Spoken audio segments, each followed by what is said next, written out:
जय हिंद दोस्तों, पिंदर टेक्निकल केंद्र में आपका फिर से स्वागत है। दोस्तों आज की वीडियो में बात कर लेते हैं कि अगर कोई भी 15 साल सर्विस कंप्लीट करके जा रहा है तो उनकी कितनी पेंशन बनेगी।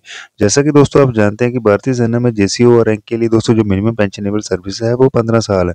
तो दोस्तों 15 साल सर्विस करके जो भी रिटायरमेंट ले रहा है तो वो दोस्तों प्रीमेचर में ही काउंट होगा, क्योंकि कलर सर्विस के लिए जो मिनिमम सर्विस है वो है 17 साल सिपाही के लिए। तो दोस्तों अगर कोई 15 साल में रिटायरमेंट ले रहा है, चाहे सिपाही है, नैक है, हवलदार है, किसी भी रैंक का है, वो लगभग प्रीमेचर में ही काउंट होगा अगर एलएमसी केस है उनको छोड़कर। तो दोस्तों यहाँ पर हम शेप वन की ही बात कर रहे हैं। तो दोस्तों प्रीमेचर केस में आपको ध्यान रखना होगा कि आपको क्या-क्या नुकसान देखने को मिल सकता है। इसके ऊपर पिछली वीडियो में हमने बात की है कि आपको 1 साल का दोस्तों कितने हज़ार रुपए का जो नुकसान है वो देखने को मिल सकता है। तो दोस्तों उसी हिसाब से आपने प्लानिंग करनी है अगर प्रीमेचर आप रिटायरमेंट लेते हैं। तो यहाँ पर दोस्तों बात कर लेते हैं कि अगर 15 साल सर्विस करके जाते हैं तो उनकी कितनी पेंशन बनेगी। तो दोस्तों जैसा कि आप जानते हैं कि अगर 15 साल सर्विस करके कोई रिटायरमेंट ले रहा है तो कम से कम उनको एसीपी नैक का बेनिफिट तो मिल ही रहा होगा। यानी कि अगर कोई एसीपी नैक का अगर किसी को बेनिफिट मिल रहा होगा तो वो पे लेवल 4 में ही आएगा। तो दोस्तों जो बेसिक पेंशन हमने ली है वो है दोस्तों 35,300 रुपये, और मिलिट्री सर्विस पे ली है 5,200 रुपये, और दोस्तों क्लास पे है 450 रुपये। और दोस्तों हम इन तीनों को जोड़ देंगे, और इन तीनों को जोड़ने के बाद दोस्तों जो टोटल एमोलमेंट बना है वो है दोस्तों 40,950 रुपये। जैसा कि दोस्तों आप जानते हैं कि टोटल एमोलमेंट का दोस्तों जो 50% हिस्सा है वो पेंशन के रूप में दिया जाता है। तो यहाँ पर टोटल जो बेसिक पेंशन बनी है वो है दोस्तों 20,475 रुपये। तो इसके साथ दोस्तों डियरनेस रिलीफ भी जुड़ेगा।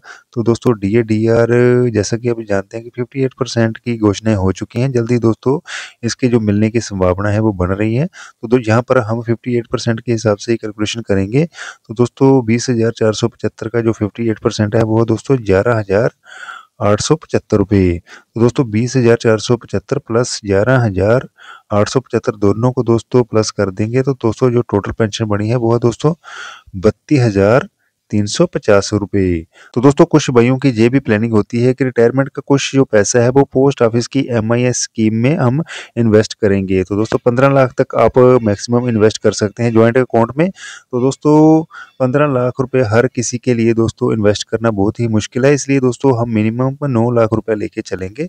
जैसा कि दोस्तों अभी आप जानते हैं कि पोस्ट ऑफिस की एमआई स्कीम में दोस्तों 7.4 के हिसाब से इंटरेस्ट रेट मिल रहा है। तो 9 लाख का दोस्तों अगर साल का इंटरेस्ट रेट की बात करें तो दोस्तों 66,600 रुपया बन रहा है। तो पर मंथ के हिसाब से दोस्तों अगर देखें तो ये बन रहा है 5,550 रुपये। तो यहाँ पर दोस्तों आपने देखा कि अगर आप 9 लाख तक पोस्ट ऑफिस में जमा करवाते हैं एमआईएस स्कीम में, तो दोस्तों पर मंथ जो आपकी इनकम जनरेट होगी वो है दोस्तों 5,550 रुपये। इसमें अगर आप पेंशन को भी जोड़ देते हैं यानी कि 32,350 रुपये, तो दोस्तों टोटल बन जाएगा 37,900 रुपये। यानी कि दोस्तों आप हर मंथ 38,000 के आसपास का जो अमाउंट है वो हर मंथ ले सकते हैं। तो दोस्तों ये थी एक छोटी सी जानकारी। वीडियो अच्छा लगा तो वीडियो को लाइक करें, चैनल को सब्सक्राइब करें। जय हिंद, जय भारत।